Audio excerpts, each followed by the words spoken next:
2025-এ West Bengal এসএলএসটির পরিবেশবিদ্যা বিষয়ের আরও একটি নতুন ক্লাসে প্রত্যেককে স্বাগত জানাই। গত 3 দিন ধরে মডিউল 1, মডিউল 2 এবং মডিউল 3 আমি ডিসকাস করে গেছি, যেখানে তোমাদেরকে বলেছি যে প্রত্যেকটা সাবসেকশন ধরে তোমরা ঠিক কিভাবে স্টাডি করবে, কিভাবে নিজেকে তৈরি করে তুলবে, কোন কোন জায়গাগুলো বেশি করে পড়বে এবং কোন কোন জায়গাগুলো থেকে কোশ্চেন আসার সম্ভাবনা অনেক বেশি। আর ঠিক এইভাবে পড়লে কিন্তু, এবং আমার সাথে সাথে তোমরা যদি প্রত্যেক দিন একটা একটা একটা একটা করে মডিউল পড়ো, মানে আমি আজকে তোমাদের এই মডিউলটা যেটা বলবো, মডিউল 4 ন্যাচারাল রিসোর্স, আজকে ঠিক যেরকম ভাবে বললাম, আজকে রাতের থেকে কালকে পর্যন্ত তোমরা পুরোটাই মডিউলটা পড়ে রেডি করো। এমন কিছু সিলেবাস নয়, সিলেবাস কিন্তু খুবই কম। ওকে, তো সেই এইভাবে তোমরা যদি পড়ো, কালকের মধ্যে কিন্তু তোমার পুরো ন্যাচারাল রিসোর্সের মডিউল 4টা কমপ্লিট। দেন আমি কালকে যখন আবার মডিউল 5 নিয়ে বলবো, তখন তোমরা আবার নিজেদেরকে রেডি করে নিতে পারবে। এইভাবে আগামী 10 দিন আমার মতো কথা শুনলে এবং আমার মতো ভাবে যদি তোমরা নিজেকে পড়ো, তাহলে কিন্তু 10টা মডিউলই আমার বলার সাথে সাথে তোমাদেরও কিন্তু পড়া হয়ে যাবে। দেন তোমরা মক টেস্টগুলো প্র্যাকটিস করো। আর যারা অলরেডি এই স্টাডি মেটেরিয়ালসগুলো বা মডিউলগুলো পড়ে নিয়েছো, তারা একবার দেখে নাও যে আমি যেগুলো বলছি বা যেরকম ভাবে পড়তে বলছি, তার মধ্যে তুমি যেগুলো বলেছো বা পড়েছো, সেগুলো কোনো মিস যাচ্ছে না তো? যদি এক্সট্রা পড়ে রেখেছো তো খুব ভালো, যদি কোনো জায়গা বাদ দিয়েছো তো সেগুলো আজই পড়ে নাও। যাই হোক, আজকে আমরা ডিসকাস করব মডিউল 4 ন্যাচারাল রিসোর্স। এখানে দেখো 5টা টোটাল সেকশন রয়েছে।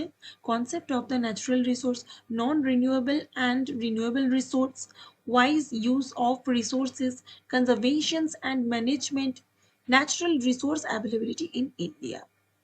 তো একটা একটা সাবসেকশন ধরে ধরে আমরা দেখে নেব।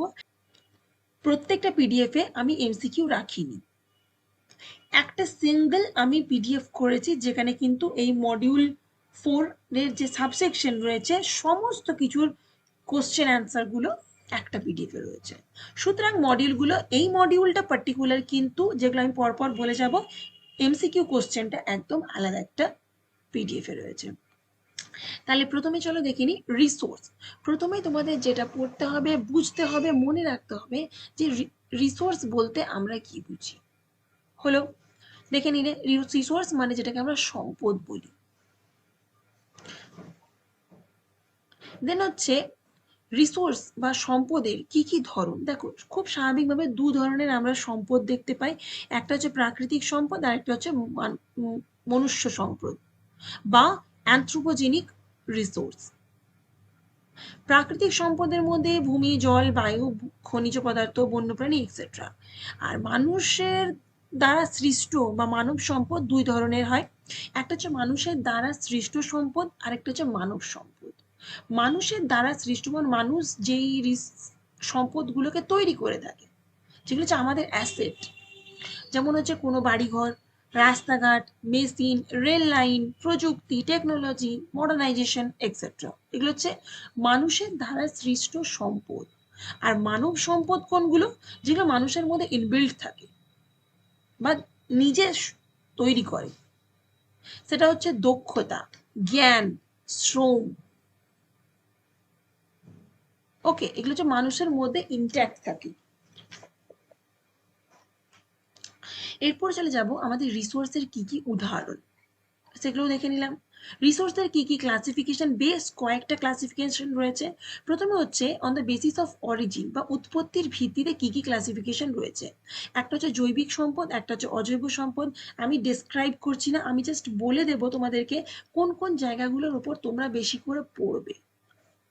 জৈবিক সম্পদ বলতে কি বুঝি, তার এক্সাম্পল। অজৈব সম্পদ বলতে কি বুঝি, তার এক্সাম্পল। নেক্সট ক্লাসিফিকেশন হচ্ছে অন দ্য বেসিস অফ এক্সস্টিবিলিটি। নবায়নযোগ্য সম্পদ, অনবায়নযোগ্য সম্পদ এবং তার এক্সাম্পল। এটা একটু বলে দিই, না বলে থাকতে পারছি না। নবায়নযোগ্য সম্পদ তার মানে হচ্ছে যে সমস্ত রিসোর্স আমরা বারবার পুনরুৎপাদন করতে পারি, প্রকৃতিতে সেটা স্থায়ী হয়, সম্ভব, সেটা হচ্ছে নবায়নযোগ্য সম্পদ। আর অনবায়নযোগ্য সম্পদ হচ্ছে যেটা দীর্ঘ সময় ধরে ভূতাত্ত্বিকভাবে আমাদের রয়েছে এবং বারবার পুনরুৎপাদন করা কঠিন, সেটাই হচ্ছে অনবায়নযোগ্য বা নিষ্কাশনীয় সম্পদ বলা হয়ে থাকে। বোঝা গিয়েছে? এবং এখানে দেখো যে অনবায়নযোগ্য যে সম্পদ রয়েছে তাদের কিছু এক্সাম্পল দেওয়া রয়েছে। 3 নম্বর ক্লাসিফিকেশন হচ্ছে on the basis of the state development. আমাদের প্রকৃতির মধ্যে যে রিসোর্স গুলো রয়েছে তাদের কার কি স্টেট রয়েছে, তাদের ডেভেলপমেন্ট কিরকম, উন্নয়ন কি কতটা হয়েছে, উন্নয়নের অবস্থার ভিত্তিতে ন্যাচারাল রিসোর্সের কি কি ভাগ রয়েছে। একটা হচ্ছে সম্ভাব্য সম্পদ, উন্নত প্রাকৃতিক সম্পদ, স্টক, রিজার্ভ। প্রত্যেকটা সম্পদ কোনটাকে কি বলবো কনসেপ্ট ক্লিয়ার রাখতে হবে এবং তার সাথে সাথে এক্সাম্পল গুলো মনে রাখতে হবে। নেক্সট হচ্ছে on the basis of the distribution, সর্বব্যাপী সম্পদ, আর এটা হচ্ছে স্থানীয় সম্পদ। নেক্সট হচ্ছে on the basis of ownership, ব্যক্তিগত কি কি সম্পদ রয়েছে। আরেকটা হচ্ছে সম্প্রদায় সম্পদ, জাতীয় সম্পদ, আন্তর্জাতিক সম্পদ। প্রত্যেকটা সম্প্রদায় আমরা কোনটাকে কি বলে এবং তার এক্সাম্পল মনে রাখতে হবে। আচ্ছা, এটা শেষ হয়ে গেল। ওই যে বললাম যে প্রত্যেকটা মডিউলের মানে এই মডিউলের প্রত্যেকটা সাবসেকশনে কিন্তু ডেসক্রিপটিভ পার্টি রয়েছে। সমস্ত এমসিকিউ গুলো একটা পিডিএফে লিখেছি। তাহলে এটা শেষ। নেক্সট হচ্ছে তোমাদের বি, যেটা হচ্ছে নবায়নযোগ্য সম্পদ এবং অনবায়নযোগ্য সম্পদ। এই দুটো আমরা বলতে কি বুঝি, তার কি কি এক্সাম্পল রয়েছে, এগুলো খুব ডিটেলসে আমাদের রয়েছে এই পোর্শনটাতে। অনবায়নযোগ্য সম্পদ জীবাশ্ম জ্বালানি, পারমাণবিক শক্তি। এবং এটা আমি সরি তোমাদের বাংলায় করতে পারিনি, প্লিজ তোমরা একটু ট্রান্সলেট করে নিও। এটা আমি ডাইরেক্ট একটা জায়গা থেকে যেহেতু এনেছি, তো আমি সত্যি এটা আমি পারিনি করতে, সময় পাইনি, সময়ের অভাবে, অন্য কিছুর জন্য সময়ের অভাবে। তো তোমরা একটু প্লিজ এটা একটু গুগল ট্রান্সলেট করে পড়ে নিও। আমাদের যে নবায়নযোগ্য সম্পদ যেটাকে আমরা রিনিউয়েবল রিসোর্স বলছি, এবং অনবায়নযোগ্য সম্পদ যেটাকে আমরা নন রিনিউয়েবল রিসোর্স বলছি, দুটোর কি কি ডিফারেন্সটা তখনই বলতে পারবে এবং মনে রাখতে পারবে যখন এক একটা রিসোর্স বলতে আমরা কি বুঝি সেগুলো জানবে, তার কনসেপ্টটা ক্লিয়ার থাকবে। এবং কিন্তু ডিফারেন্স গুলো অবশ্যই মনে রাখবে, কারণ কোনো একটা ক্যারেক্টারিস্টিক্স দিয়েও কিন্তু কোশ্চেন আসতে পারে। হয়ে গেল। নেক্সট চলে যাচ্ছি the wise use of resources. Wise use of resource বা সম্পদ সংরক্ষণ, রিসোর্স কনজারভেশন বলতে আমরা কি বুঝি, তার কি কি ব্যবহার, তার উদাহরণ। এবার এখানে দাও, আচ্ছা, দু ধরনের সম্পদ রয়েছে, একটা হচ্ছে প্রাকৃতিক সম্পদ আর একটা হচ্ছে মানুষ সৃষ্ট সম্পদ। সেগুলো পড়বে, তার কি কি ব্যবহারের সুবিধে, কি কি বেনিফিটস রয়েছে সেগুলো দেখে নিব। নেক্সট হচ্ছে আমাদের যে প্রাকৃতিক সম্পদ রয়েছে সেটাকে কি কি ভাবে আমরা সংরক্ষণ করব এবং তার জন্য কি কি ব্যবস্থাপনা আমাদেরকে নিতে হবে। তো এই দেখো প্রাকৃতিক যে সম্পদগুলো রয়েছে, প্রথমে দেখে নিই যে তার যে সংরক্ষণের কেন দরকার, কেন আমরা প্রাকৃতিক সম্পদকে সংরক্ষণ করব। না আমাদের জীববৈচিত্র্যকে রক্ষা করতে হবে, মানব জাতির বেঁচে থাকতে হবে, বর্তমান এবং ভবিষ্যৎ প্রজন্মের জন্য সম্পদ সংরক্ষণ করতে হবে, এবং তার সাথে সাথে জীবনের অস্তিত্বের জন্য প্রয়োজনীয় পরিবেশগত ভারসাম্যটা বজায় রাখতে হবে। ওটা গেল প্রয়োজনীয়তা। নেক্সট হচ্ছে আমরা কি কি প্রাকৃতিক এমন সম্পদ আছে যেগুলোকে আমরা সংরক্ষণ করব। মৃত্তিকা সংরক্ষণ, উর্বরতা সংরক্ষণ, মাটির উর্বরতা সংরক্ষণ, চারণ নিয়ন্ত্রণ, পুনর্বনায়ন, এক্সেট্রা। দেন হচ্ছে জল, জলকে কিভাবে সংরক্ষণ করব, জীব বৈচিত্র্যকে আমরা কি কিভাবে সংরক্ষণ করতে পারি, যেটা হচ্ছে একটা ইক্সিটু ইনসিটু, গতকালই পড়েছি বায়োডাইভার্সিটিতে। এখানে একটু আবার রয়েছে যে জীববৈচিত্র্য সংরক্ষণ দুটি উপায়ে করতে পারি, একটা হচ্ছে ইনসিটু আর একটা হচ্ছে এক্সিটু। তাদের কি কি এক্সাম্পল, এনার্জি বা শক্তির তার যে উৎস সোর্স সেগুলোকে কি কিভাবে আমরা সংরক্ষণ করতে পারি, এবং তার সাথে সাথে সংরক্ষণ আইন, এই যে কয়েকটা আইন রয়েছে, কোন আইনটা কত সালে প্রতিষ্ঠিত হয়েছে বা কত সালে হয়েছে সেটাও কিন্তু মনে রাখবে।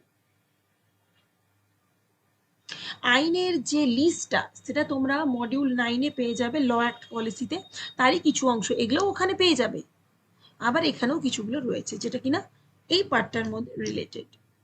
এবং লাস্টে রয়েছে যে management of the natural resource, আমরা যে ম্যানেজমেন্ট করব, আমরা যে ব্যবস্থাপনা করব ন্যাচারাল রিসোর্সকে সংরক্ষণের জন্য, তার প্রধান উদ্দেশ্য কি এখানে রয়েছে, এবং কি কি কনজারভেশন পদ্ধতি অবলম্বন করব, ম্যানেজমেন্ট করার জন্য কি কি প্র্যাকটিসেস আনবো, সেগুলোও কিন্তু আমরা এখান থেকে দেখে নিতে পারি। হয়ে গেল। নেক্সট হচ্ছে যে natural resource availability in India, আমাদের ভারতবর্ষের মধ্যে কি কি ন্যাচারাল রিসোর্স রয়েছে এবং কতটা পরিমাণে রয়েছে সেগুলো। স্পেসিফিক ন্যাচারাল রিসোর্স, দেন হচ্ছে ডিস্ট্রিবিউশনস অ্যান্ড ইউটিলাইজেশনস, কি কিভাবে আমাদের মানে কোন কোন সম্পদগুলো আমাদের ভারতবর্ষের মধ্যে কিভাবে তার ডিস্ট্রিবিউট রয়েছে এবং তার কি কি ব্যবহার, এগুলো দেখবে খুব সুন্দরভাবে কিন্তু পয়েন্ট ওয়াইজ তোমাদের লিখে দেওয়া রয়েছে। তাহলে এই সেকশন থেকে যে যে টপিকগুলো ছিল সেগুলো কিন্তু সবগুলোই আমরা কভার আপ করে নিয়েছি। এরপর চলে আসবো কিন্তু লাস্ট যে, সেটা হচ্ছে এই মডিউল থেকে কি কি কোশ্চেন অ্যান্সার আসতে পারে, বা কোন কোন জায়গাগুলো আমাদেরকে কোশ্চেন অ্যান্সার হিসেবে দেখতে হবে।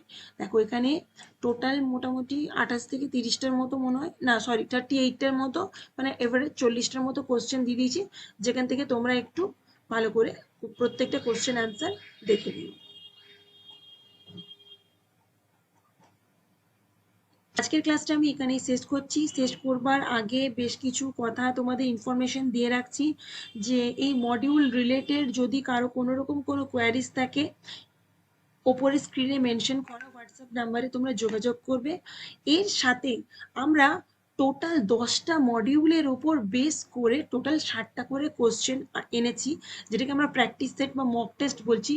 এখনো পর্যন্ত আমরা টোটাল 12টা মক টেস্ট রেডি করতে পেরেছি, যেখানে 60টা করে কোশ্চেন রয়েছে, ঠিক যেভাবে তোমরা পরীক্ষায় বসবে। এবং লাস্ট পেজে রয়েছে অ্যান্সার। প্রত্যেকেই বলবো যারা যারা অলরেডি মক টেস্ট নিয়েছো তাদেরকে বলবো প্র্যাকটিস কিন্তু এইভাবেই করবে।